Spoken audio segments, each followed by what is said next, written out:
Bonjour à tous, bon dimanche, bon appétit pour ceux qui passent à table. Donc, Tanama, comme d'habitude, ce soir, aujourd'hui, c'est un impromptu. Donc, Tanama, comme vous le savez, est un mot taïno qui signifie papillon. Symboliquement, nous y évoquons l'âme, l'esprit, la transformation, le changement, à travers des sujets au carrefour du sociétal et du sanitaire, du culturel et du coutumier, du bien-être et du soin, du traditionnel et du médical, pour provoquer le changement et la transformation avec positivité en apportant information, conseils, solutions, onguents, parce que l'éveil à nous-mêmes est le premier pas vers un mieux-être et un meilleur vivre ensemble. C'est une émission qui vous est proposée par l'association Amalgame Humanis, association caritative, originellement et depuis plus de 30 ans en faveur de l'enfance défavorisée, des publics dits empêchés et de lutte contre les discriminations et les violences intrafamiliales et LGBTQI-phobes. Elle porte 2 lignes d'écoute, la ligne Voix arc-en-ciel à destination des personnes LGBT et la ligne Prévention suicide. Aujourd'hui, avant de commencer, on va quand même avoir une pensée pour les personnes qui sont décédées il y a 2 jours lors des inondations, comme quoi nous sommes très peu de choses. Nous avons une pensée pour leurs familles. Et ensuite, nous allons quand même avoir une pensée pour les personnes qui vont défiler aujourd'hui, puisque nous sommes le 1er mai, et que ce sera justement l'occasion d'aborder, de prendre un peu le pouls du pays. Donc aujourd'hui, le thème que nous abordons, l'émission s'appelle Le sens du pays. C'est un concept énoncé par Cyril Servat en 1994. Donc déjà, le constat était criant et certainement le même qu'aujourd'hui. Donc je vais le lire. Il dit « L'application de la démocratie française à la société guadeloupéenne relève d'une pure mécanique et ne répond pas vraiment aux besoins objectifs de gouvernement de ce pays, qui a un passé, des problèmes humains, culturels, des structures mentales, une constitution sociale propre et qui doivent être traitées comme telles. Il dit encore, ce pays ne peut aller plus avant sans une rupture et une réorientation de ses ordres institutionnels. Aucun préfet, fût-il jeune ou vieux, socialiste ou libéral, répressif ou convivial, n'y pourra rien, puisque le rôle de l'État ici n'outrepasse pas le maintien de l'ordre public, le contrôle a posteriori de la gestion des conseils, l'application des lois de la République, fussent-elles inadéquates aux situations de l'outre-mer. Tout se passe donc comme si l'application de la démocratie française à un état de fait colonial ne travaillait pas à consolider la citoyenneté, mais au contraire à générer des formes tenaces d'incivisme auxquelles chacun participe d'une certaine manière. » Donc je citais Cyril Servat, philosophe guadeloupéen. Et donc aujourd'hui, pourquoi nous allons parler du sens du pays, puisque je pense que nous avons tous été presque en suffocation en voyant les résultats du 2e tour des élections présidentielles. Moi-même, je veux dire, j'étais en émoi quand j'ai vu les résultats, quand j'ai su, donc le samedi 23 avril, les taux en fait qu'avait eu le Rassemblement national dans les Outre-mer. On avait l'impression que le monde était un peu à l'envers, qu'on marchait, comme on dit, pied-pou-tête, comme on dit chez nous. Donc aujourd'hui, on va en parler, on va en prendre le pouls du pays, on veut faire un peu un diagnostic de tout ça. Donc j'ai invité sur le plateau aujourd'hui avec nous donc Fred Reynaud, politologue. Bonjour. Bonjour. Nous aurons, qui est politologue au CAGI, donc l'Université des Antilles, docteur Pierre Audin, bonjour, qui est sociologue et docteur en sciences politiques. C'est ça. Voilà, qui a également écrit un livre sur les mouvements sociaux liés en âge contre profitation. Nous aurons également David Daomé, cofondateur du CGED, Collectif Guadeloupe Éthique et Démocratie. Oui, bonjour. Bonjour. Nous aurons pour la Martinique, puisque nous allons essayer d'avoir un regard croisé sur nos 2 départements et régions. Donc nous aurons le docteur Bertrand François Lubin, docteur en droit public, donc en Zoom, depuis la Martinique. Voilà, bonjour. Téléspectateurs et téléspectatrices donc guadeloupéennes, ainsi que aux Martiniquais qui certainement nous regardent aujourd'hui. Voilà. Et nous aurons, on l'espère, Madame Corinne Mensecaster, qui est donc dans l'Hexagone, qui a publié un billet d'humeur, je dirais, avec Monsieur Loïc Seri, justement sur les élections, le résultat des élections. Donc nous allons pouvoir faire ce diagnostic ensemble. Donc l'émission va se dérouler en 3 mouvements, je dirais, puisque c'est un magazine santé-société, nous allons nous intéresser à la santé de nos sociétés. Nous allons commencer par les symptômes et le diagnostic, puis nous allons penser aux antécédents sociétaux ou sociaux, et enfin le traitement, quelles seront nos préconisations. Donc on va commencer avec notre première partie, symptômes et diagnostic. Alors, d'abord, on va voir, avant de passer la parole aux invités, on va voir quelques images. Donc tout d'abord, on va voir, première image, on va voir le duel qui est un duel renouvelé, hein, puisque déjà 2017, nous avions le même duel, n'est-ce pas? Sauf que les résultats sont bien différents, hein, 5 ans après. Donc on va pouvoir commenter les graphiques qu'on va voir tout de suite. Donc tout d'abord, on a les élections et les résultats globaux du premier tour en 2017. Donc ici, on peut voir Marine Le Pen en bleu, donc c'était le premier tour. Les résultats du premier tour. Donc on voit quand même, donc c'est le premier tour 2022, pardon. Ensuite, on va voir élection présidentielle, deuxième tour 2017. Voilà, donc on voit que Marine Le Pen était vraiment très minoritaire, a priori. Voilà, donc c'était le 7 mai 2017.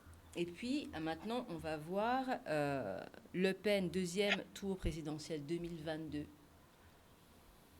Voilà. Donc, quand même, je ne dirais pas que c'est triste, je ne vais pas donner mon avis, mais enfin, voilà. Et on va voir, et on va rester sur la dernière diapo, résultats nationaux et outre-mer présidentielle 2022. Voilà, donc ici, on peut voir les départements et régions qui ont voté Marine Le Pen et les autres qui ont voté Macron, donc qui a remporté donc cette élection. Donc j'aimerais inviter donc nos intervenants à nous faire justement leur retour sur ce premier, justement ces résultats. Donc les résultats du Rassemblement national, on va commencer par la droite. Donc Monsieur Pierre Oudin, qu'est-ce qu'on peut dire justement de ces résultats? Le résultat, en fait, quand on le regarde du point de vue de la sociologie politique, c'est qu'il y a quelque chose d'assez clair. En fait, quand on explique globalement les déterminants du vote, quand on le travaille avec les étudiants à l'université, on insiste principalement sur 2 aspects. Le premier aspect, ce sont un peu les variables lourdes. Alors, je pense qu'on y reviendra quand il s'agira de l'explication. C'est-à-dire qu'il y a un certain nombre de déterminants sociaux, à la fois professionnels, culturels, en termes d'âge, en termes d'habitat, qui vont structurer les pratiques de vote, c'est-à-dire le fait de voter ou de ne pas voter, et la préférence en fait électorale envers les candidats. Le deuxième aspect, quand on parle en sociologie politique, c'est que l'élection, en fait, le vote, c'est aussi façonné par des enjeux. C'est-à-dire qu'en fonction des élections, que ce soit des enjeux locaux, nationaux, européens, on va avoir plus ou moins de mobilisation et on peut avoir des expressions politiques qui sont assez contradictoires. Je crois que ce qui s'est passé en Guadeloupe est un cas chimiquement assez pur de la façon dont on peut avoir des variables lourdes qui influencent très fortement le vote au premier tour, parce que Jean-Luc Mélenchon est arrivé en tête. Et dans un deuxième tour, on se rend compte que face à une situation où on aurait pu se dire que les électeurs et les électrices de Guadeloupe allaient avoir à départager 2 adversaires idéologiques, eh bien, en fait, on a un report manifeste. Alors, on peut difficilement dire, parce que est-ce que ce sont tout à fait les mêmes personnes qui ont voté au premier et au second tour? Première question, mais il y a fort à parier que oui.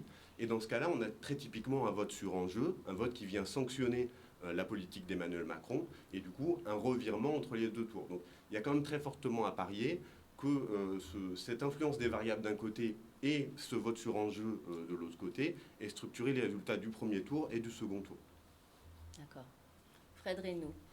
Oui, enfin, je ne vais pas ajouter grand-chose à ce qu'a dit Pierre Oudin. Je crois que le plus intéressant pour nous, c'est de voir qu'il y a des résultats inverses, hein, entre l'Hexagone et les Outre-mer, et que ce que disait Pierre concernant les enjeux a été déterminant nous concernant. Et peut-être que c'est là qu'il faut qu'on se pose des questions. Quels sont les enjeux qui pourraient expliquer la différence qu'il y a entre le résultat en France hexagonale et le résultat chez nous? À mon avis, c'est là que se posent peut-être les vraies interrogations, la question des enjeux. David Dahomey. Oui, alors moi, ce qui m'interpelle dans ces résultats, c'est déjà le taux record d'abstention. Dès le premier tour, on était en Guadeloupe et en Martinique, en tout cas, à plus de 50% d'abstention. Je crois que la Guadeloupe, c'était 55%. Et au deuxième tour, on était à 53% d'abstention. Donc, ce qui interpelle, c'est déjà le niveau record d'abstention, qui est complètement en décalage par rapport justement au niveau d'abstention qui peut avoir lieu en Hexagone, même si d'ailleurs, pour ces élections 2022, il semble que le taux d'abstention soit à des records historiques au niveau de la France hexagonale, puisqu'on est, je crois, à 28%, oui. Ce qui n'était jamais arrivé depuis 1969. Donc déjà, ça interpelle. Après, sur le vote, oui, bien sûr que le deuxième tour, avec un vote massif en faveur de Marine Le Pen, est un électrochoc pour tous les Outre-mer, pour les Antilles en particulier. Et aussi a produit un électrochoc aussi dans l'Hexagone, voire à l'international. Et je pense qu'il faut après s'interroger, parce que les débats sont un peu passionnés en ce moment, pour savoir si ce vote était un vote d'adhésion aux thèses de l'extrême droite, ou c'était un vote avant tout de rejet face à une politique menée depuis 5 ans, notamment par le gouvernement sous le relais d'Emmanuel Macron. Et je pense que le sujet aussi, il est là. Alors, monsieur François Lubin, en Martinique. Alors, je ne vais pas déroger à ce que viennent de dire mes prédécesseurs. Et du reste, Fred Reynaud a dit à un moment donné dans son propos, il a dit chez nous. Donc, chez nous, ici, c'est pas seulement donc, du côté de la Guadeloupe, c'est aussi du côté de la Martinique. Effectivement, donc il y a, je dirais, des invariants que l'on peut observer, effectivement, donc que l'on soit en Martinique, que l'on soit en Guadeloupe, et voire en Guyane et à La Réunion. Alors, je suis d'accord avec monsieur qui vient juste de parler à l'instant. Je suis avant tout interpellé par le phénomène de l'abstention, puisque qui devient quelque chose de structurant dans le monde, dans la vie politique. Et en tant que juriste, l'abstention, si vous voulez, ne peut être appréhendée comme une notion autonome parce qu'elle est consubstantielle au droit de vote. L'abstention n'a de sens que si on l'appréhende à partir donc, de ce droit qui est le droit de voter. Et comme c'est ce qu'on appelle un droit à liberté, donc je suis libre de voter comme inversement de ne pas voter. Donc il faut, enfin, en tout cas, c'est ainsi que j'appréhende donc ce phénomène, mais qui demeure néanmoins problématique si s'il s'agit de construire un monde commun. Tout à fait. Donc c'était justement la deuxième partie de cette première partie, c'était justement de questionner l'abstention, parce que évidemment tout le monde s'est étonné des taux records de Marine Le Pen, quand même presque 70% en Guadeloupe. C'était quand même fâcheux que nous soyons les meilleurs dans le pire, mais justement, on n'a pas mis en balance le taux d'abstention. Donc on va voir deux nouveaux inserts justement sur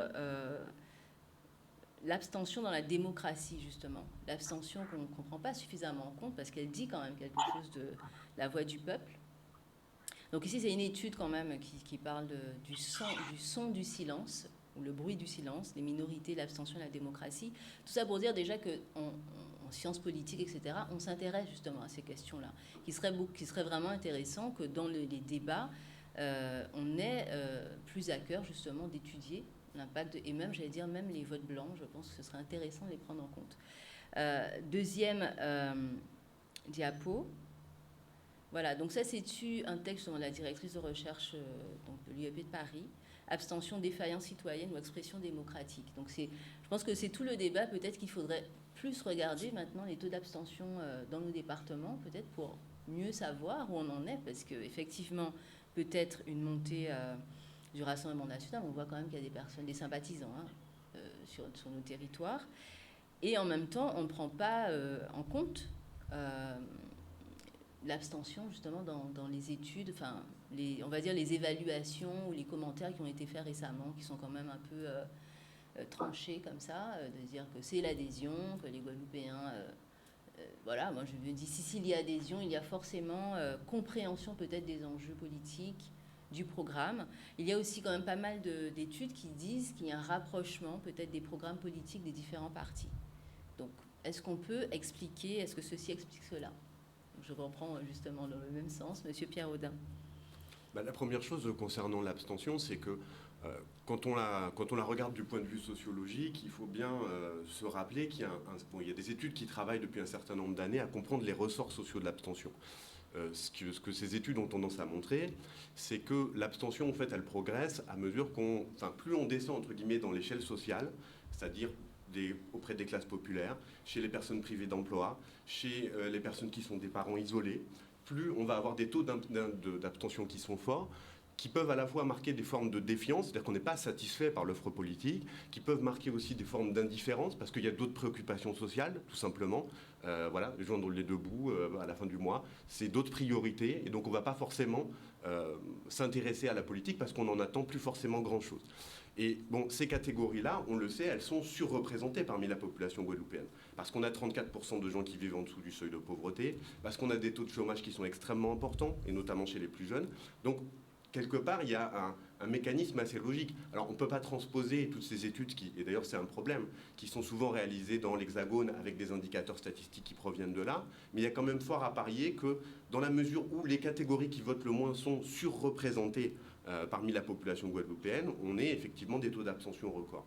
La deuxième chose, c'est que quand on regarde à la fois l'abstention et le résultat des élections, il y a cette partie qui concerne, je dirais, la demande politique. C'est-à-dire quand on se place à un bout, on essaye de savoir que veulent les électeurs, les électrices, les abstentionnistes d'un côté. Mais il y a aussi toute une partie qui concerne l'offre politique. Et effectivement, cette offre politique, elle apparaît soit de plus en plus indistincte, puisqu'on a l'impression qu'il y a des alternances politiques, mais il n'y a plus vraiment d'alternatives. Et elle est aussi extrêmement indistincte parce que, moi je tiens à le souligner quand même, on a eu une campagne au cours de laquelle les idées d'extrême droite, notamment les idées racistes et sécuritaires, elles ont obtenu une superficie démesurée. Et je pense que les Guadeloupéennes, les Guadeloupéens ont regardé cette situation aussi avec une sorte de méfiance ou de défiance. Et je terminerai là-dessus. Moi, ça me paraît un petit peu, parce que c'est des sujets qui font polémique, mais ça me paraît un peu problématique d'aller voir les électeurs, les électrices ou les abstentionnistes guadeloupéennes et guadeloupéens en leur disant qu'ils voteraient Rassemblement National en étant oublieux de leur histoire, voilà, du racisme, du colonialisme.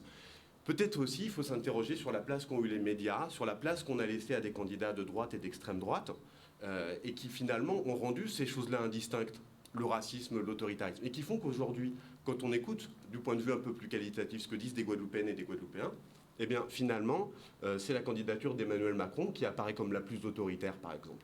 Et du coup, il peut y avoir des votes, effectivement, qui marquent une défiance très très forte par rapport à ça. D'accord. Professeur Reynaud, je voudrais rajouter justement à cette même question, est-ce que finalement le fait de voter, enfin d'exprimer son vote ou d'aller aux urnes n'est pas aussi lié à ce qu'on a à défendre, c'est-à-dire peut-être qu'un entrepreneur ou les gros entrepreneurs ont plus à gagner à aller voter que des personnes où ils se disent que bon, ça n'a pas forcément d'impact direct sur leur vie quotidienne. Alors, avant de répondre directement à la question, je voulais juste revenir sur la question de l'abstention pour bien sûr conforter ce que disait Pierre, mais aussi revenir sur ce que disait Bertrand, à propos du juriste, Bertrand, qui nous dit que c'est une forme de liberté. En effet, s'abstenir, c'est manifester sa liberté, mais l'abstention chez nous, il faut quand même la prendre dans sa globalité. Il y a une part d'abstention militante en Guadeloupe qui est minoritaire, c'est clair. Mais l'abstention, quel que soit le sens qu'on lui donne, est une forme de défiance vis-à-vis du politique. Même si c'est une action militante, c'est une manière de refuser le système. Quand il n'est pas militant, ce geste, c'est une manière de se désintéresser finalement de la politique. Donc je crois que c'est par conséquent un rapport à la politique, l'abstention. Alors maintenant, est-ce que le vote exprime la défense d'un intérêt, si j'ai bien compris la question? Je crois effectivement que c'est vrai. Et ça me renvoie aux enjeux, la question qu'on posait au départ. Si on prend les résultats des élections, que nous enseignent ces élections, c'est vrai qu'on voit le résultat accablant. Je comprends tout à fait votre émoi, votre effroi vis-à-vis des résultats. Je pense qu'il faut sortir de la passion. Sortir de la passion, je veux dire un peu des raisons maintenant, pour essayer de comprendre ces résultats. Si on s'en tient aux deux tours, et pas seulement au second, je pense que l'élection, ce n'est pas seulement un tour, c'est deux tours. Que se passe-t-il au premier tour? Au premier tour, il y a un vote massif pour Mélenchon. Marine Le Pen est présente au premier tour. Elle obtient 18% des suffrages. Mélenchon, 56%. Alors, si je me reporte au second tour maintenant, s'il fallait déduire des résultats du second tour que les Guadeloupéens étaient le pénistes, ils auraient voté Le Pen dès le premier tour. Bien sûr. Donc, je veux dire par là qu'il faut éviter d'avoir des approches spontanées, émotives, et approcher les élections dans leur globalité, premier et deuxième tour, et dire finalement qu'une élection, un vote peut avoir plusieurs sens. Voilà, je m'en tiens à ça pour le moment. D'accord. David Dahomey. Oui, moi, ce que je voudrais quand même essayer de préciser, c'est qu'il me semble que voter, c'est le premier des devoirs d'un citoyen. Donc, sans vote, sans droit de vote et sans vote, il n'y a pas vraiment de démocratie et de citoyenneté possible. Or, moi, ce qui m'interpelle, c'est que le taux d'abstention record aux Antilles ne date pas d'hier, il ne date pas de ces élections 2022. Ça fait 20 ans qu'on a un taux d'abstention qui est rarement inférieur à 40%. On prend les 3 dernières élections présidentielles, qui sont entre guillemets les élections majeures qui permettent d'élire le président de la République française. C'est un taux d'abstention qui doit interpeller et qui interpelle. Et donc, quelque part, c'est la citoyenneté guadeloupéenne ou la citoyenneté antillaise qui doit être interrogée, qui est en crise grave. C'est-à-dire, ce qui est interrogé, c'est le rapport des Antilles par rapport à la République française. Et ça, pour moi, c'est ça qui doit d'abord être déterminant. C'est qu'on a une crise de la citoyenneté antillaise, qui vient de loin, qui est liée à l'histoire de l'esclavage et de la colonisation. Et le fait que finalement les Antillais ont toujours été réellement, même de par les différentes lois précédentes, enfin, les lois historiques de la République, comme des citoyens entièrement à part, comme disait Césaire, citoyens entièrement à part. Et donc finalement, on arrive au bout, à mon avis, au bout d'un cycle. C'est-à-dire que depuis la départementalisation de 1946, je pense qu'il faut réellement se réinterroger et refonder de façon presque systémique, à la fois sur le plan institutionnel, démocratique, politique, socio-économique. Il faut refonder ces territoires-là. Et moi, d'abord, à mon sens, c'est ce que disent ces élections. Après, sur la question du vote, Le Pen, oui, on a tous été choqués. Finalement, c'est un renversement de l'histoire. En 2002, les élections en 2002, au deuxième tour entre Jacques Chirac et Jean-Marie Le Pen, aux Antilles, il y avait eu au deuxième tour 90% de votes en faveur de Jacques Chirac et à peine 3-5% pour Jean-Marie Le Pen. Aujourd'hui, c'est un inversement total de l'histoire. Après, est-ce un vote d'adhésion ? Moi, je pense qu'il y a malheureusement... je pense déjà qu'il n'y a pas des raisons uniformes, des motivations uniformes dans le vote en faveur de Marine Le Pen. Ce qui est clair, c'est qu'il y a une montée des idées de l'extrême droite et du Rassemblement national qu'on observe aussi bien dans l'Hexagone qu'en Outre-mer. Il est possible que toute l'entreprise de banalisation, de normalisation du Rassemblement national, aidée, comme disait M. Audin, par les médias, contribue justement à ce que ces idées populistes d'extrême droite imprègnent la société. La Guadeloupe, malheureusement, ou les Antilles n'ont pas échappé à la diffusion de ces idées, puisque quand même au premier tour, Marine Le Pen arrive à 18% en Guadeloupe. C'est du jamais vu. D'accord ? En 2017, elle était à peine à 13%. Donc on voit quand même qu'il y a une montée continue du vote RN aux Antilles, qui reste encore faible par rapport à l'Hexagone, mais qui est là. Donc il n'y a pas uniformité du vote. Il y a eu des votes d'adhésion réelle en faveur de Marine Le Pen, mais il y a eu aussi, à mon avis, des votes qui exprimaient avant tout le tout sauf Macron. Il faut qu'on en soit conscient. Je crois que c'est Pierre Huchicot, l'universitaire Pierre Huchicot, qui a bien mis en avant le fait que depuis 5 ans, et particulièrement depuis la crise Covid et la crise sociale qu'on a connue, il y a eu une détestation inouïe, irrationnelle envers ce président de la République. Et donc je pense que ça a beaucoup joué et exacerbé en fait des comportements un peu irrationnels dans le vote en faveur de Marine Le Pen.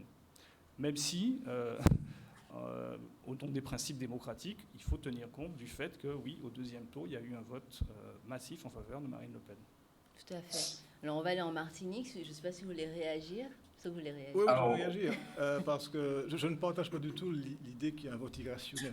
Je pense au contraire qu'il y a un vote rationnel, que les électeurs sont stratèges même. Je veux revenir d'abord à la comparaison entre l'époque Chirac et l'époque Le Pen, Macron. En 2002, effectivement, il y a un vote massif pour Chirac. ici comme en France, mais ce n'est pas pour autant d'ailleurs qu'on a dit des électeurs antillais qu'ils étaient proches du RPR. Bon, on n'a pas dit. Mais pourquoi on vote massivement Chirac en 2002 et Le Pen? Parce que le contexte est différent. Je crois que David lui-même l'a dit. Il y a aujourd'hui un contexte qui fait qu'il y a beaucoup d'éléments pour alimenter la détestation. Toute la crise sanitaire qu'on a connue, toute la crise sociale qu'on a connue alimente la détestation. Donc pour parler du vote, il faut toujours contextualiser. Je reviendrai sur la question du sens, parce que, en fait, quel sens a-t-on donné aujourd'hui au vote? C'est d'abord un vote contre, plus qu'un vote pour. Il y a beaucoup d'éléments dans le contexte qui justifient que les gens, je ne sais pas dire que ça excuse les électeurs, mais qui justifient ce comportement qui n'est pas irrationnel. Il y a un vrai calcul. Au premier tour, on vote Mélenchon à 56%, Marine Le Pen à 18%. Au second tour, Mélenchon n'est pas là. On vote pour la personne qui symbolise le mieux aux yeux des électeurs l'opposition à Macron, tout simplement. Tout à fait. Monsieur François Lubin en Martinique. Oui, je suis d'accord avec Fred, donc, si on doit chercher le sens de tout cela. Donc l'idée d'un vote contre, parce que c'est à la fois un vote contre Emmanuel Macron, d'accord? Parce que je pense que c'est avant tout un vote pour manifester un ressentiment à la fois à l'endroit de la politique qu'il a menée, mais je crois qu'on est à un autre stade. Je crois que c'est la personne aussi de l'actuel locataire de l'Élysée qui explique donc le ressort, qui est certainement le ressort qui a animé nombre d'entre nous, donc Guadeloupéens et Martiniquais. Et puis c'est aussi un vote contre, parce que c'est aussi, donc tous ceux qui ont voté Macron sont aussi, donc effectivement, manifestent leur désapprobation à l'endroit de Marine Le Pen et les idées qu'elle véhicule. Donc ils se sont exprimés en ce sens, sans adhérer, parce que je ne pense pas que le second tour se soit joué sur des éléments programmatiques, qu'il s'agit du programme d'Emmanuel Macron ou de Madame Le Pen. Je pense qu'avant tout, il s'agissait de se positionner sur des questions, donc notamment ceux qui ont voté Macron, sans adhérer à ses idées, et lui-même il le reconnaît dans son discours suite aux élections dimanche soir dernier. Donc il reconnaît que nombre de personnes n'ont pas voté en sa faveur, mais tout en n'adhérant pas à ces idées. Donc, je rejoins cette idée d'un vote contre dans les deux sens du terme. Par ailleurs, par rapport à ce que vient de dire M. Dahomey, tout au début de son propos, effectivement, je comprends, et vous avez parlé vous-même des mois, et là encore, je rejoins parfaitement. Donc, Fred, je pense que plus que jamais, il faut qu'on fasse preuve de raison, parce que ce sont des événements qui émeuvent. Oui, on a droit d'être ému, mais une fois ce sentiment d'émoi, cette espèce donc cette espèce donc de sentiment qui nous effraie, comment pourrais-je ne sais même pas dire, mais en tout cas, donc il faut passer ce stade-là et rentrer dans le registre de la raison. Et la raison veut il faut qu'on admette l'idée que certes le vote est un élément déterminant, important dans le système démocratique, mais je reprends une expression de Pierre Rosanvallon du mythe du citoyen passif. Le vote n'épuise pas la citoyenneté, et nous le savons très bien. Donc chez nous en Guadeloupe et Martinique, les nombreuses manifestations qui ont lieu tout au long de l'année, qui ont cours depuis un certain nombre d'années. De plus en plus, les gens se regroupent dans des associations, ainsi de suite, ainsi de suite. Il y a une vraie forme d'activité politique au sens où les gens se rencontrent pour construire du commun dans nos pays, dans nos territoires, dans nos pays. Et donc, certes, la démocratie électorale est à la peine, mais ça ne veut pas dire que la démocratie, au sens où on se projette pour construire ce projet commun, est morte. Moi, je ne pense pas qu'on puisse dire qu'effectivement, qu'on peut réduire la démocratie, d'accord, la démocratie à sa dimension purement électorale. Tout à fait. Alors, Madame Nsecaster a rejoint le Zoom, donc qui est dans l'Hexagone, qui est professeur des universités à la Sorbonne, qui a donc écrit il y a le 26 avril un billet sur son blog Mediapart. Marine Le Pen aux Antilles, chronique d'un désastre annoncé. Comment parler d'un naufrage collectif avec les mots justes? Donc, Madame Mincé-Caster, vous êtes avec nous?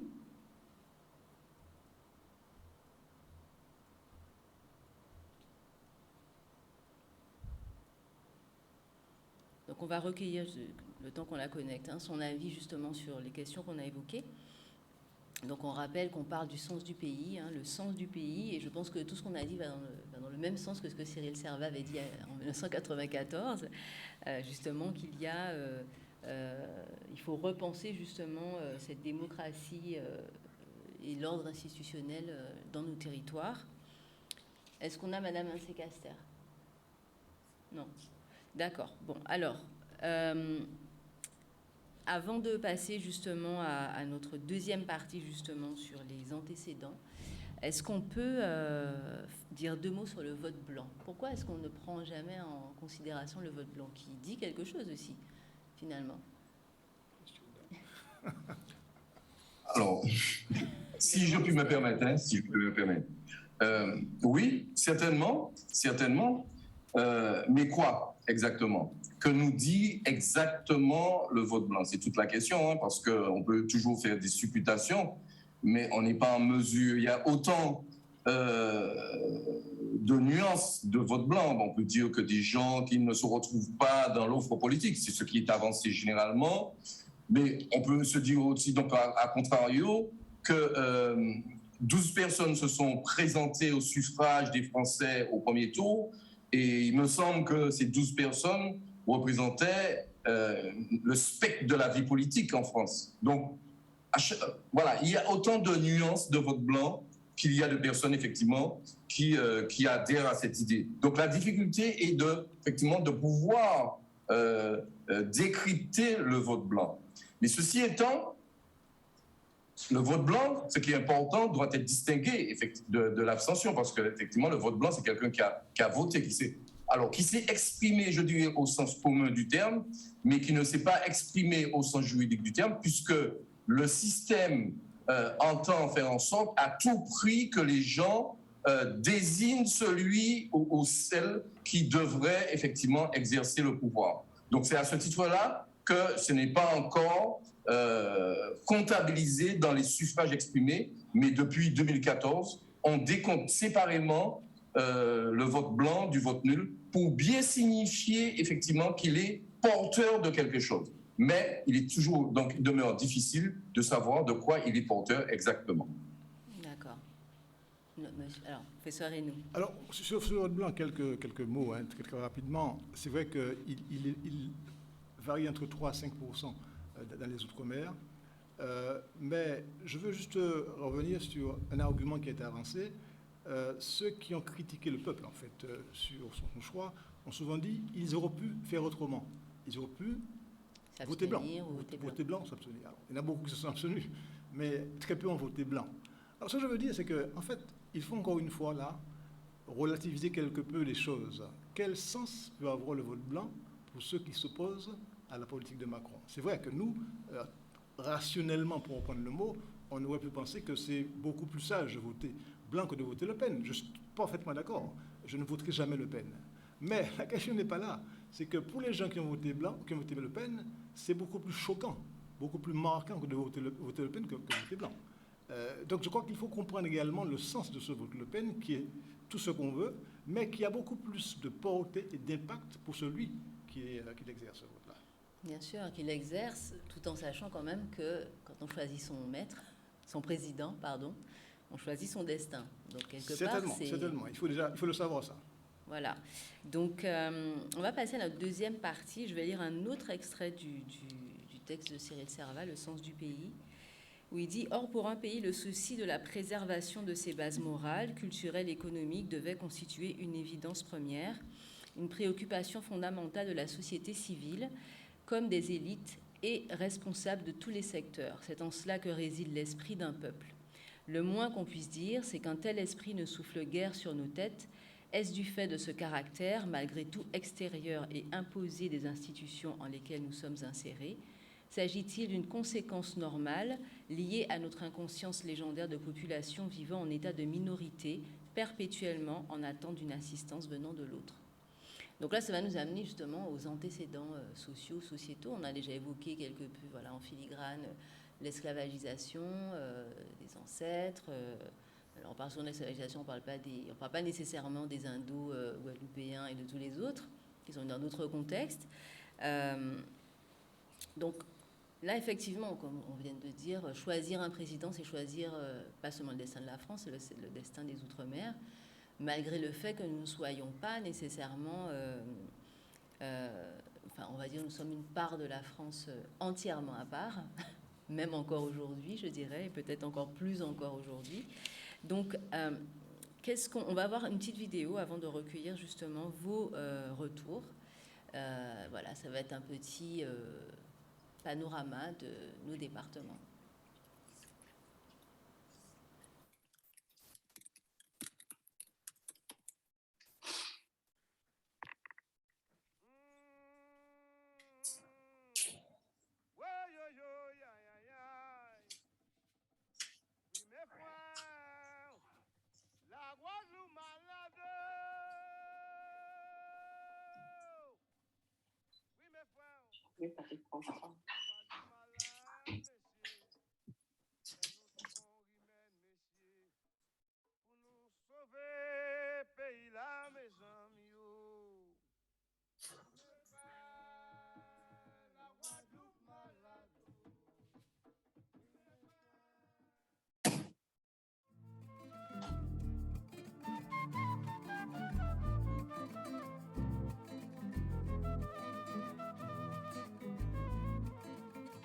Que ou sans malheureux, c'est pas mais ou qu'avant pour vivre, l'argent a ouvert, ou qu'après vous pour soulager. Voilà, c'était quelques images rassemblées rapidement pour donner un peu quelques idées justement de réflexion sur les antécédents sociaux, sociétaux justement de ce vote. En gros, la question c'est comment en sommes-nous arrivés là ? Je pense qu'il nous faut quelque part questionner justement à la fois les mouvements sociaux. Donc, je rappelle que nous sommes le 1er mai, donc la question tombe sous le sens. Les mouvements sociaux récents liés au Covid, mais les mouvements sociaux font quand même partie du paysage guadeloupéen depuis, j'allais dire, la racine de nos sociétés, depuis la plantation. Les révoltes, et puis qui ont pris des formes différentes, je dirais, depuis la plantation à nos jours. Selon, on va dire, les mutations du système, ces changements de forme après l'abolition, puis la départementalisation, etc. Mais toujours, il y a eu cette espèce de colère qui fermente, qui est là. Donc, qu'est-ce qu'on peut... Alors, avant de donner la parole encore à ces messieurs, je vais donner la parole à Madame Menseh-Caster, qui, finalement, est avec nous. Bonjour. Bonjour. Vous m'entendez? Oui, on vous entend, on n'a pas l'image. Non, je n'ai pas une bonne connexion, donc je ne mets pas d'image, parce que sinon ça saute. D'accord. Alors déjà, on a discuté en première partie des symptômes, puisqu'on est en train de faire un peu de diagnostic de la santé justement de nos territoires, de point de vue idéologique, social, etc. Donc on a parlé quand même déjà du vote. Est-ce qu'on peut avoir votre retour déjà sur le résultat de Marine Le Pen en Martinique? Oui, j'ai entendu les intervenants sur la première partie. C'est après que ça s'est déconnecté. Donc je suis totalement en phase avec eux. Ce qui m'a frappée en échangeant avec des personnes qui ont pu voter Marine Le Pen, c'est l'absence, c'est la mise en retrait de l'extrême droite, en fait. Ils avaient le sentiment de voter pour une personne compatissante, à l'écoute de leurs problèmes, etc. Donc, il n'y a pas, me semble-t-il, seulement, en tout cas pour une certaine partie de l'électorat qui a voté en faveur de Marine Le Pen, il n'y a pas simplement un vote sanction. Il y a quand même l'idée d'une proximité, d'une écoute et d'une personne qui est totalement dissociée, me semble-t-il, de l'idéologie d'extrême droite à laquelle elle est associée. Et c'est ce qui m'a le plus frappée, en fait. C'est cette possibilité de déconnexion totale entre la figure de Marine, comme on l'appelle, Marine, Femme Mouais, Madame Mouais, enfin, des appellatifs affectueux, Et en fait, cette idéologie qu'elle véhicule d'exclusion, de xénophobie, etc., qui ne sensibilisait pas les gens, puisque souvent, à travers les échanges que j'ai pu avoir et des commentaires sur Facebook, c'était le racisme, on peut s'en sortir, etc., mais tout sauf Macron. Et donc, moi, j'ai plutôt le sentiment, en tout cas pour une partie des électeurs, qu'il y avait une forme de proximité avec le message véhiculé par Marine Le Pen. David? Je suis assez d'accord avec ça, même si je pense qu'il faut être prudent, encore une fois, sur le fait qu'il n'y avait pas uniformité des motivations et des raisons en faveur du vote de Marine Le Pen. Mais c'est vrai que Mme Mancé-Caster a assez raison. Enfin, je trouve que c'est assez pertinent ce qu'elle développe là. Et cela me fait dire quand même qu'on a peut-être en Guadeloupe, on n'a pas la même histoire du rapport à l'extrême droite et au Rassemblement national en Outre-mer qu'en métropole. Pourquoi je dis ça? C'est que ça m'a interpellé, en fait, le vote, par exemple, la sociologie du vote en Seine-Saint-Denis, en 2022. Au premier tour, en Seine-Saint-Denis, donc en Ile-de-France, un territoire quand même qui rassemble beaucoup de citoyens français issus de l'immigration, à la fois une forte présence, notamment des populations d'origine maghrébine, africaine, antillaise. En Seine-Saint-Denis, au premier tour, la sociologie du vote était comparable à l'outre-mer. C'est-à-dire au premier tour, Mélenchon arrive en tête, 50% en Seine-Saint-Denis, suivi ensuite de Macron et de Marine Le Pen. C'est à peu près semblable à ce qui se passe en Outre-mer au premier tour. Au deuxième tour, en Seine-Saint-Denis, eh bien, en fait, il y a une désynchronisation complète avec ce qui se passe en Outre-mer. La Seine-Saint-Denis, au deuxième tour, a le réflexe anti-Front National, anti-Rassemblement National, et vote à 75% pour Mélenchon. Et Marine Le Pen arrive à 20%.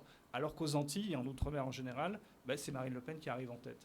C'est parce que peut-être que la Seine-Saint-Denis a une histoire, a une éducation politique et une histoire par rapport à ce que c'est vraiment le Front National, avec notamment des groupuscules d'extrême droite, etc., que n'ont pas les Antilles et les Outre-mer. Et ce que explique très bien Mme Mancé-Caster, c'est qu'on a un rapport uniquement à la personne de Marine Le Pen et sans ce bagage derrière historique, culturel, par rapport à ce qu'est réellement historiquement le Front National. Donc l'idée, c'est de dire qu'effectivement, quand on est dans l'Hexagone, on a une expérience plus directe, en fait, du racisme. Tout à fait. De ce racisme ou Exactement. Du FN. Exactement. Professeur Reynaud. Oui, je pense que je veux dire à David que je comprends tout à fait son point de vue, mais quand on compare, il faut voir ce qu'on compare. Il a raison quand il dit qu'il y a une sociologie électorale qui peut être comparable au premier tour, et au second tour, il ne comprend pas. Mais on comprend pas. En fait, les contextes sont différents. Je crois que Pierre a bien expliqué qu'il y a certes une sociologie, des déterminants sociologiques qui interviennent à un moment, mais pour analyser le vote, il faut prendre en compte les enjeux, le contexte. Et il est évident que le contexte des Antilles et celui de la Seine-Saint-Denis, ça n'a rien à voir en termes de problèmes qui se posent à ce moment-là. Et donc, je comprends également ce que disait Mme Mancé-Caster, parce que la proximité dont elle parle, elle est valable pour Mme Le Pen au second tour, mais elle est valable aussi et surtout pour Mélenchon au premier tour. Parce que le candidat qui a le plus pris en compte les problèmes des Outre-mer, c'est Mélenchon. Il a exprimé, il a fait venir ses représentants sur place, il est venu lui-même, il a parlé de créolisation, donc autant d'éléments qui marquent la proximité avec nous. Résultat, à 56%. Il est absent au second tour, Mme Le Pen récupère ses voix, en gros, pour aller vite. Je veux dire qu'il faut prendre en compte à la fois les enjeux, le contexte, et bien sûr, le sens du vote, encore une fois. Mais est-ce qu'on peut dire, je vais donner la parole à Pierre Audin, mais est-ce qu'on peut dire, si on parle d'adhésion justement aux idées de M. Mélenchon, quand il donne ses consignes de vote, pourquoi est-ce qu'elles ne sont pas suivies? Si on est pour Mélenchon, on suit Mélenchon. Non. Je dirais que c'est pas automatique.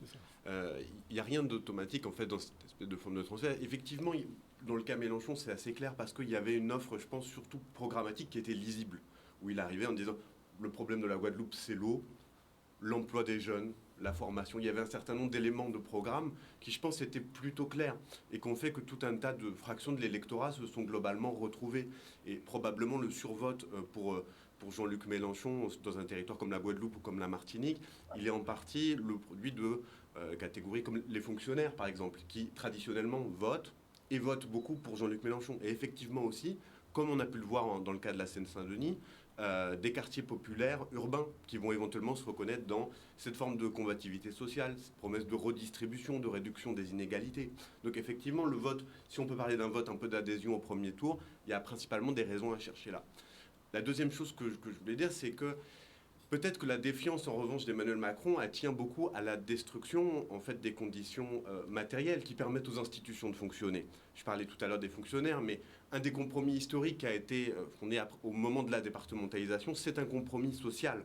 C'est des institutions sociales. C'est des promesses d'égalité formelle, mais c'est aussi des promesses de redistribution des richesses, de droits sociaux et de conquis sociaux. Alors qui sont qui ne sont que des conquis, c'est-à-dire que c'est aussi le moteur paradoxal de la conflictualité sociale.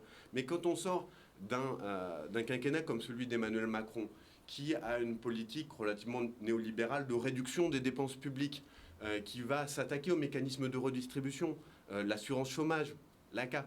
Évidemment que tout un tas de familles, tout un tas de ménages se sentent, vont avoir une dégradation matérielle de leurs conditions d'existence. Alors peut-être que dans les motivations spontanées, ça ne va pas être celles-là qu'ils vont donner quand ils votent Le Pen, mais c'est quelque chose qui alimente à la fois en profondeur la conflictualité sociale, et je pense, y compris dans le dernier mouvement, contre l'obligation vaccinale, il y a aussi cette question sociale de redistribution des richesses de fond. Elle est complètement centrale. Et que, à la sortie du quinquennat d'Emmanuel Macron, alors au-delà des questions, des postures, de ce qui a pu être perçu comme de la condescendance ou comme du mépris, il y a avant tout, garder à l'esprit que les conditions matérielles de vie des Guadeloupéennes, des Guadeloupéens, et dans d'autres endroits d'outre-mer, se sont sensiblement dégradés. Et que la sanction vient en grande partie de là, que ça soit à travers la conflictualité sociale ou que ça soit à travers le vote Le Pen au second tour. Et alors, moi, ce que j'ai trouvé intéressant, et je vais donner la parole à M. François Lubin ensuite, c'est quand on regarde les Outre-mer, la Polynésie française a voté quand même principalement, majoritairement pour Macron. Et en même temps, quand on regarde depuis 2 ans, il y a quand même eu un soutien de l'État français à la Polynésie avec une dotation de 600 000 euros, je crois, pour soutenir justement l'économie, etc. Est-ce que finalement on peut dire, et là on revient vraiment sur les antécédents peut-être très récents, est-ce qu'on peut dire qu'il y a,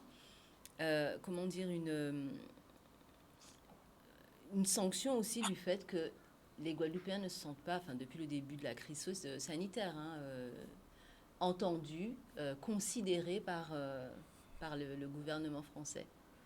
Je ne sais pas qui veut répondre. Moi, je veux dire rapidement, avant de passer la parole à Bertrand. Non, je crois qu'il y a un élément intéressant que vous ajoutez. La Polynésie, c'est quoi? C'est un territoire autonome.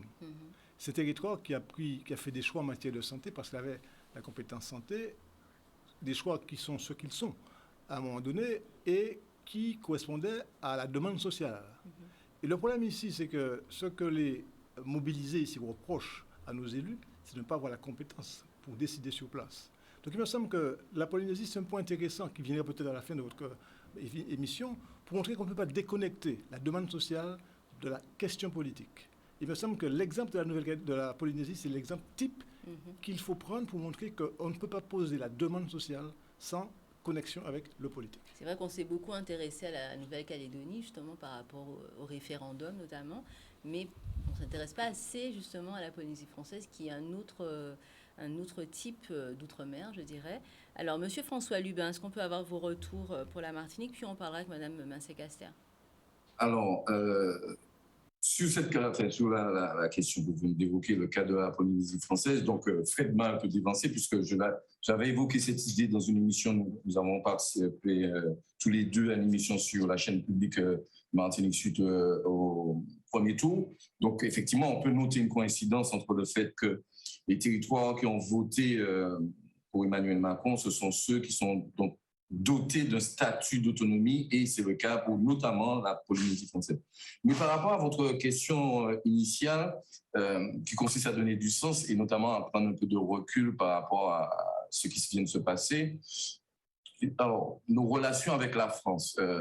Il y a une formule que j'utilise beaucoup pour caractériser le caractère problématique de nos relations donc, avec le continent, je dirais. J'utilise cette chanson donc, de Serge Gainsbourg, donc « Je t'aime moi non plus ». Et j'en veux pour illustration, c'est vrai donc, que nous avons droit à quelque chose donc, d'inédit les Français de l'Hexagone qui votent donc majoritairement pour Emmanuel Macron second tour. Et chez nous, on a un résultat inverse où on vote pour Marine Le Pen.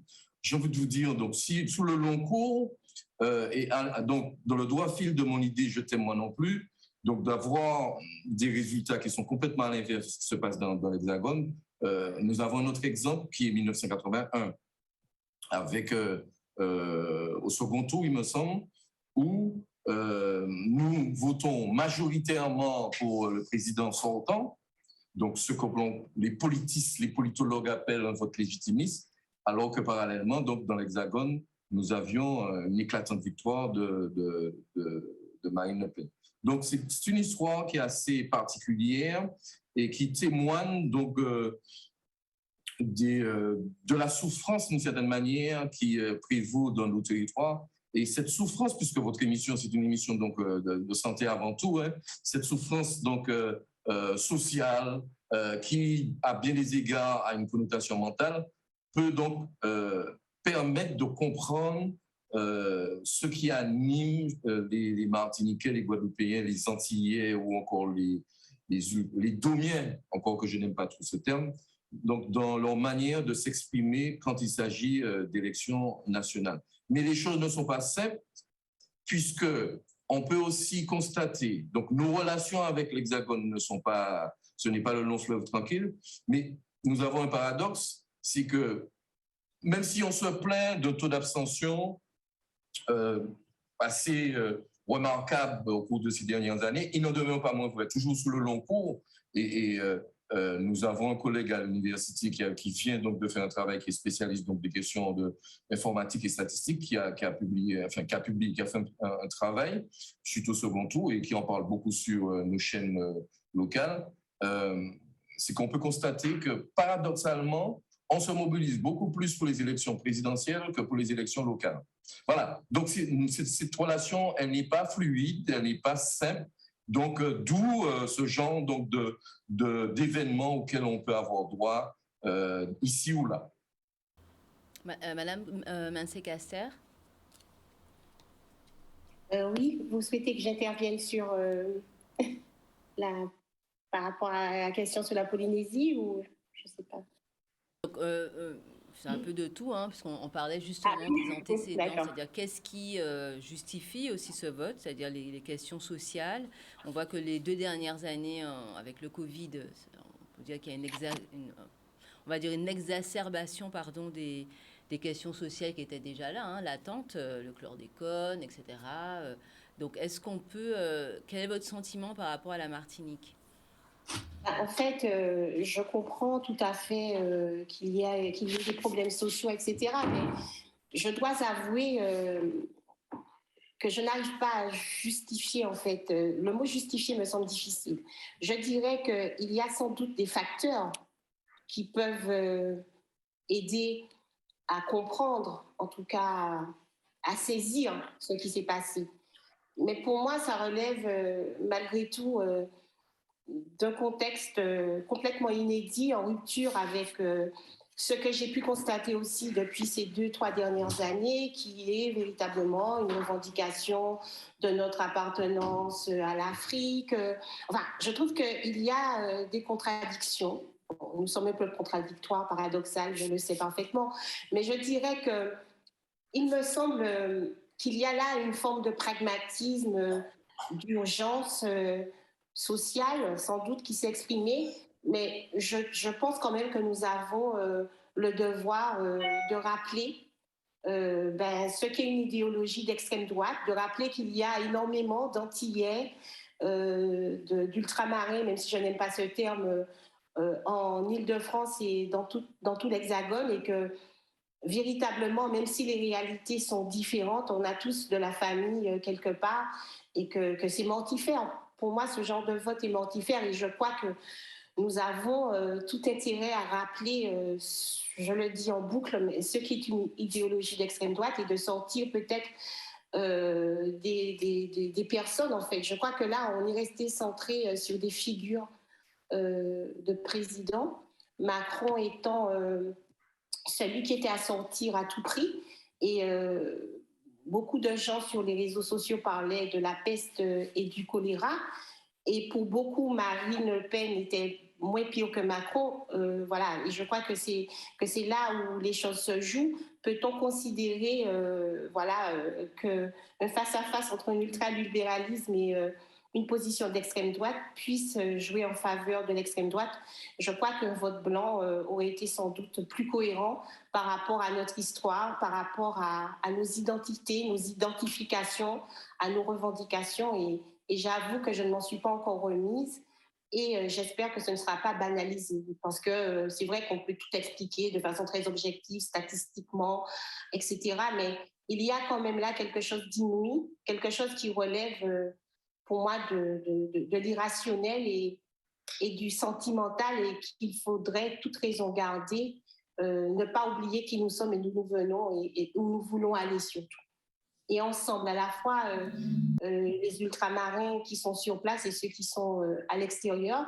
J'en fais partie et je dois avouer que quand j'étais étudiante, certains de mes camarades d'université ont été coursés par le GUD. Et voilà, pour moi, ça reste quelque chose d'impensable, que nous puissions voter Marine Le Pen, l'extrême droite. Voilà. Je le dis parce que c'est vraiment une rupture, quelque chose dans le paysage qui n'est pas, me semble-t-il, acceptable. Après, tout est justifiable, hein, mais je crois que tout ne se justifie pas. Tout à fait. Donc, effectivement, il était...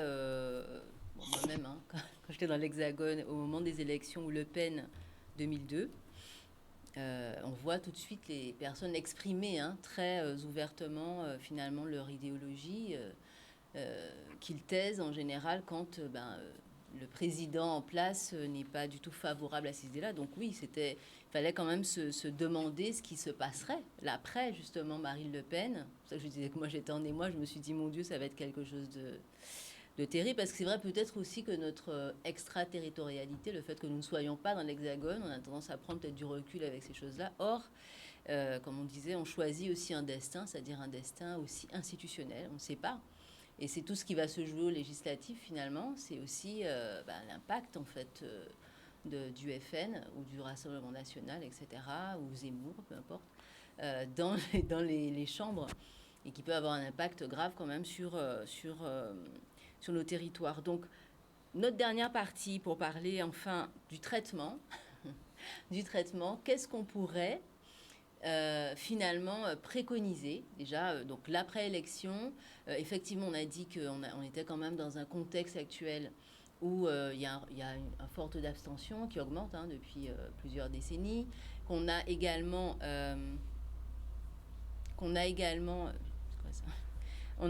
en fait la démocratie électorale qui recule face à une démocratie qui est peut-être plus qu'on appelle de grassroots movement aux États-Unis, c'est-à-dire être sur le terrain.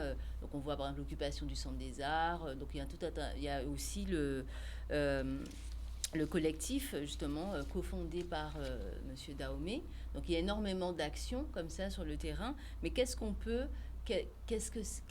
espérer en fait de tout ça? C'est-à-dire que maintenant que M. Macron est réélu, qu'est-ce qu'il faudrait faire pour changer notre situation? Parce que finalement, les institutions, effectivement, on parlait, M. Reynaud évoquait tout à l'heure justement la question politique, qui on ne peut pas se départir justement de nos institutions.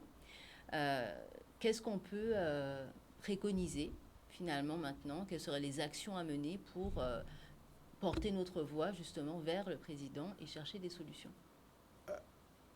Professeur Reynaud?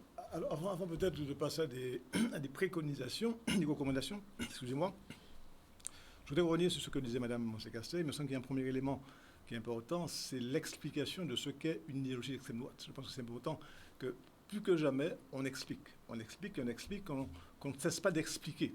Et je crois que ce que fait David et son groupe est intéressant, parce que c'est un forum, en fait, pour permettre d'expliquer, de comprendre. Mais au-delà de cela, il me semble que le plus important, c'est la demande sociale. Il y a un appauvrissement des sociétés antillaises qui est évident.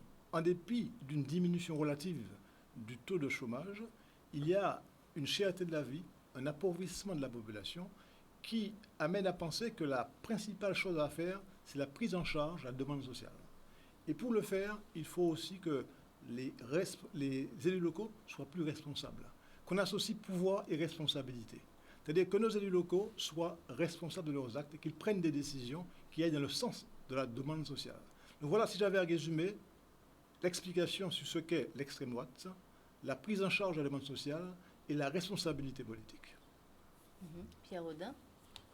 Moi, je voulais revenir aussi sur cette question de l'extrême droite, parce que je le disais au début de l'émission, en fait, il y a une banalisation des idées d'extrême droite à laquelle concourent les partis politiques eux-mêmes. Alors, je rappelle quand même cette campagne particulière où on a eu la pré-campagne d'Éric Zemmour matin, midi et soir, où on a eu les candidats des Républicains qui discutaient très sérieusement de remigration, de grands remplacements, où on a eu Gérald Darmanin qui est venu et qui s'est présenté devant Marine Le Pen. On la trouve un petit peu molle sur les questions de sécurité et d'immigration. Et on est arrivé comme ça à travers une campagne qui était complètement balisée par une idéologie d'extrême droite. C'est-à-dire, je le répète, un logiciel fondamentalement raciste, parce que quand le Rassemblement national parle de préférence nationale, on sait très bien ce qu'il a en tête derrière, et une idéologie aussi particulièrement autoritaire. Ce que je voudrais dire aussi, c'est que cette campagne, elle est apparue de façon assez indistincte. On a eu assez peu de campagnes, finalement. Il a fallu attendre quasiment le débat du second tour, et encore quel moment dans le débat du second tour, pour avoir un déroulé de Marine Le Pen, où effectivement elle a pu parler d'immigration et de sécurité, aux surprises. Bon. Tout ça pour dire quoi ? Pour dire que si on veut parler de la entre guillemets, de ce qu'est vraiment l'extrême droite, il va falloir qu'il y ait des confrontations et des interpellations, qu'elles soient démocratiques. Moi, je comprends effectivement qu'on soit choqué, parce que pour moi, il y a une différence effectivement de nature entre le Rassemblement national et la République en marche. C'est pas la même chose. Mais il y a eu très peu de militants guadeloupéens qui... je veux dire, quand les militants nationalistes et l'extrême gauche sont allés interpeller Marine Le Pen, on n'a pas entendu les mêmes personnes qui aujourd'hui se plaignent du vote des Guadeloupéens. Il y a des gens qui ont tenté quand même, qui ont eu le courage de le faire. Enfin, moi, ce que je trouve une attitude politiquement responsable et courageuse. Donc, effectivement, si on doit... il faut probablement revitaliser aussi les institutions, le débat démocratique qui soit plus fréquent, plus régulier, qu'on ait une pluralité d'opinions qui s'expriment. Il y a des aspirations très fortes parmi la jeunesse guadeloupéenne, moi je le vois parmi les étudiants, à se questionner sur l'identité, sur la place. Effectivement, la question sociale qui est complètement centrale. Mais effectivement, il va falloir peut-être aussi rompre avec les émissions de discours dominants, parce que le fond de l'air est particulièrement lamentable et particulièrement infect, et que les préoccupations qu'on voit à travers la population, les classes populaires, la jeunesse en Guadeloupe, c'est pas celle-là. En tout cas, ça me paraît urgent de renouer le dialogue avec tout un tas d'acteurs syndicaux, politiques, et notamment avec ceux qui proposent un autre chemin, parce qu'il y a des gens qui proposent un autre chemin en Guadeloupe et dans l'Hexagone. David Dahomey. Oui. Comme je l'ai dit en début d'émission, je pense qu'on est... que ce vote-là, aussi bien au niveau du taux record d'abstention que le vote au second tour en faveur de Marine Le Pen, est le énième symptôme que le mal est très profond et il vient de loin. Et je pense que, comme je l'ai dit tout à l'heure, on est à la fin d'un cycle. Je crois fondamentalement que les Antilles sont à la fin d'un cycle, à la fois institutionnel, démocratique, politique, socio-économique. Il faut une vraie refondation, pour ne pas dire une grande bifurcation systémique. Et je pense que par rapport à ce qui s'est passé et le fait que finalement c'est le mode d'appartenance des Antilles à la République française qui à nouveau est réinterrogé, est en crise, on n'échappera pas au fait que, comme en 2003, aux Antilles, il va falloir à nouveau que, comme lui permet la Constitution, l'article 72.4 de la Constitution, à nouveau, il faudra que le président de la République, peut-être sollicité par les élus locaux, notamment les élus du département et de la région, pose la question finalement, mais quel mode d'appartenance veulent les Antillais à la République ? Parce que c'est ça qui est interrogé. Avant les questions sociales, qui sont prégnantes, bien sûr qu'il faudra venir sur les questions sociales. Et que justement là-dessus, aussi bien l'État que les élus locaux ont péché. Il y a un problème social fondamental qu'il faudra résoudre. Mais avant cela, il faut d'abord résoudre la question de quel mode d'appartenance veulent les Antillais par rapport à la métropole. Et donc c'est les Antillais eux-mêmes qui ont la réponse. Et il faut leur demander. Bien sûr qu'il faudra au préalable une explication de vote, de la pédagogie, de la sensibilisation des concitoyens pour dire voilà ce qu'on peut vous proposer, voilà les différents choix possibles. Mais on ne passera pas par un référendum sur la question du changement statutaire, c'est-à-dire veut-on rester dans l'article 73 de la Constitution, c'est-à-dire l'identité législative, toutes les lois adoptées en métropole s'appliquent à peu près de facto aux Antilles, ou veut-on aller vers l'article 74 de la Constitution, qui est la spécialité législative, c'est-à-dire que les lois votées en métropole ne s'appliquent pas de facto. Parce que, quelque part, pendant la crise sanitaire, on a vu un grand nombre de compatriotes s'opposer à l'obligation vaccinale pour les soignants, s'opposer à la loi du 5 août 2021, s'opposer au pass sanitaire, s'opposer au pass obligatoire. Alors, comment ne pas être en contradiction avec nous-mêmes quand on dit non, on ne veut pas que les lois de la République s'appliquent de facto aux Antilles, comme par exemple la loi du 5 août 2021 sur l'obligation vaccinale, et en même temps revendiquer notre appartenance à la République. Si on ne veut pas que la loi du 5 août 2021 s'applique en Guadeloupe, c'est qu'on est pour l'article 74 de la Constitution, c'est-à-dire le principe de la spécialité législative, c'est-à-dire la question de l'autonomie. Au fond, c'est la question de l'autonomie qui doit être posée, et bien entendu, en même temps, pour ne pas poser la question sociale. Et là, c'est un vrai sujet. Il y a une loi sur l'égalité réelle qui avait été votée au temps du président Hollande en février 2017. Où en est-on aujourd'hui de l'application de cette loi ? Et là, je pense que le gouvernement a une responsabilité directe sur la question de l'appauvrissement en Guadeloupe, sur la question de la jeunesse en déshérence. Il y a une responsabilité directe autant de l'État que de l'ensemble des responsables politiques locaux. Alors, on va aller en Martinique, puisqu'on va devoir bientôt rendre l'antenne rapidement. Alors, monsieur docteur François Lubin. Alors, rapidement, par rapport à ce que vient de dire monsieur Jackie Dahomey, méfions-nous de ces sempiternels débats 73-74, parce que prenons l'exemple donc de la Nouvelle-Calédonie, qui est certainement le territoire le plus avancé sur la question donc, de l'autonomie. Je vous signale que la loi, justement, une des lois d'urgence, pas celle du 5 août, celle précédente, a recentralisé la question de la santé en Nouvelle-Calédonie, et tout cela a été avalisé par le Conseil constitutionnel.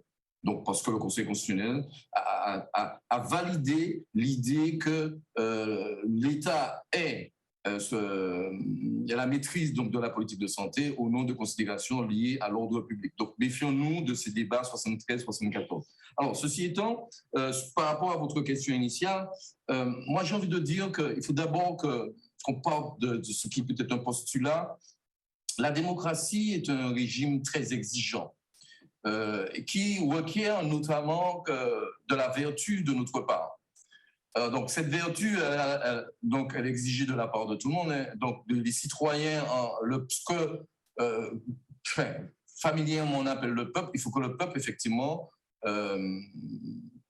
apprenne à comprendre les mécanismes institutionnels pour mieux être informé. Et à ce titre-là, effectivement, donc, je suis d'accord avec ce que Fred Reynaud a pu dire, donc expliquer, Madame Cohen-Mancé aussi, expliquer ce qu'est l'extrême droite. Donc il faut qu'on aille dans ce sens. Et puis la vertu du côté donc, des hommes politiques aussi, de la classe politique, ce serait de comprendre que nous sommes à un moment donné où l'élection qui leur confère la légitimité ne suffit plus et qu'il faut d'une certaine manière procéduraliser donc, l'exercice démocratique en ayant recours à des solutions, enfin, ce que fait M. Jackie Dahomey avec son groupe. Donc, de plus en plus, qu'on ait droit je ne sais pas si c'est de la démocratie participative ou encore, mais personnellement, je suis plus favorable à ce qu'on appelle de la démocratie délibérative. En tout cas, donc, on ne peut plus se contenter, ils ne peuvent plus se contenter de la légitimité que leur confère l'élection. Il faut que leur action soit aussi légitimée. Et pour ce faire, ça passe par une procéduralisation donc, de l'expression de la volonté collective. Alors, rapidement, oui, c'est vrai que j'ai oublié de développer ça, mais je profite de l'intervention de notre collègue martiniquais pour dire qu'effectivement, au sein du collectif qu'on a créé, issu de la société civile, on a formulé une proposition forte de refondation de démocratie locale. Et notamment, en fait, visant à davantage impliquer les citoyens dans la production des politiques publiques locales. Parce que finalement, ce qui pêche dans la démocratie, ce qui pêche dans la crise, dans la démocratie actuelle, et ce qui crée une vraie crise de la démocratie représentative, c'est le fait qu'on demande aux citoyens de venir voter, et ensuite rentrer chez vous, on s'occupe du reste. Et ce qu'a développé le constitutionnaliste Dominique Rousseau, il a développé une thèse très intéressante, c'est qu'il faut, il faut désormais aller vers une forme de démocratie continue, c'est-à-dire impliquer les citoyens, pas seulement au moment du vote, mais tout au long de l'élaboration à la fois des lois et des politiques publiques. Et nous, ce qu'on a proposé au sein du collectif, et c'est dommage d'ailleurs que les médias n'aient pas suffisamment, à mon sens, relayé cette proposition, qui est bien sûr soumise à débat. Hein. Nous ne disons pas que nous avons la vérité révélée, nous faisons un certain nombre de propositions qui sont soumises à débat. Peut-être qu'il faut débattre sur ça. Quelle forme de démocratie renouvelée on peut mettre en place, on peut expérimenter aux Antilles. Et c'est la proposition qu'on fait, où on propose notamment de fusionner le Conseil économique, social, régional et le Conseil de la culture, de l'éducation et de l'environnement, puisqu'actuellement ils sont séparés. Ce sont deux conseils qui sont censés représenter la société civile. On propose de les fusionner et on propose de leur donner plus de pouvoir, notamment de pouvoir d'initiative, voire de droit de veto, lorsque la région ou le département prennent un certain nombre mettent en place un certain nombre de politiques publiques ou prennent des délibérations, mais au moins que ce conseil de la société civile soit plus étroitement associé aux décisions et aux politiques publiques qui sont mises en œuvre. C'est en gros ce qu'on propose comme notamment refondation de démocratie locale, et on veut que ce soit soumis au débat, justement. D'accord. Alors on va prendre Madame Mincé-Caster pour le mot de la fin. Oui, je trouve très intéressant tout ce qui a été dit. Et moi, ce que je voudrais quand même rappeler, je crois que nous avons un devoir de lucidité aussi dans nos pays. Je trouve qu'on est souvent dans le paradoxe et qu'on veut un peu tout. C'est-à-dire qu'on veut de l'autonomie quand ça nous arrange, parce qu'on est contre quelque chose. En même temps, on veut consommer. Et on veut toujours, on va dire, avoir des avantages sociaux, ce qui fait qu'il y a toujours une forme de contradiction qui se noue entre le désir d'autonomie, d'émancipation et la peur de ne pas maintenir les mêmes avantages sociaux. Et je crois que c'est ce pas-là que nous n'arrivons pas à franchir, se dire que, à un moment donné, il y aura sans doute des sacrifices à consentir si on veut un peu plus d'autonomie, de responsabilité. Sinon, c'est le chat qui se mord la queue. On veut quand ça nous arrange, et quand ça ne nous arrange plus, on ne veut plus. Et ça peut expliquer aussi tous ces débats autour du 73-74 qui ont eu lieu. Peut-être qu'en reposant la question maintenant, on aurait de nouvelles réponses, mais je crois que nous avons cette peur viscérale de ressembler à Haïti. Et je crois qu'il faut qu'on arrive à avoir un certain nombre d'espaces de parole. Ce que David Dahomey propose est très intéressant, pour pouvoir éclaircir tout ça et qu'il n'y ait plus, comme vous l'avez dit, vous avez été nombreux à le dire, cette déconnexion non plus entre les élus locaux et la population. Mais en tout cas, je crois que, moi, ce qui me frappe, c'est notre capacité à toujours fuir. On est toujours dans une fuite en avant. Et on ne se pose pas la vraie question de savoir ce que l'on veut vraiment tous ensemble. Il faut arriver à se la poser et arriver à comprendre que nous sommes aussi très attachés à notre richesse matérielle, en fait. Pour ceux qui en ont et pour ceux qui n'en ont pas, c'est tout à fait compréhensible, la peur de tout perdre, et que ça rentre en contradiction avec notre désir d'autonomie, de responsabilité politique. Donc, on a un virage. Il faut le saisir et ne pas se reposer la même question dans 10 ans, parce que je crois qu'on tourne beaucoup en haut. Donc le mot de la fin, effectivement, je pense qu'il y a un bilan à faire, donc chez les Guadeloupéens, les Martiniquais, sonder le peuple peut-être, la population plutôt que le peuple, sonder la population sur son désir, peut-être mieux informer la population aussi sur qu'est-ce que l'autonomie, qu'est-ce que l'indépendance, qu'est-ce que ça impliquerait, puisque l'indépendance, ce n'est pas non plus un état qu'on vit sur soi-même, c'est un état qu'on vit en relation avec le monde, forcément, parce que même en étant indépendant, nous ne sommes pas indépendants. Même la France ne l'est pas, on l'a vu avec le Covid, avec la Chine, etc. Donc voilà, il y a beaucoup d'enjeux géopolitiques qui doivent nous échapper et qu'il faudrait justement peut-être mieux renseigner. Donc voilà, on va rendre l'antenne. Merci à nos invités et on se retrouve déjà la semaine prochaine pour notre mensuel qui sera sur Rééduquer la sexualité. Et on aura un nouveau numéro hors série le 17 mai par rapport à la semaine contre l'homophobie. Voilà. Bon dimanche, bon appétit et bon soleil.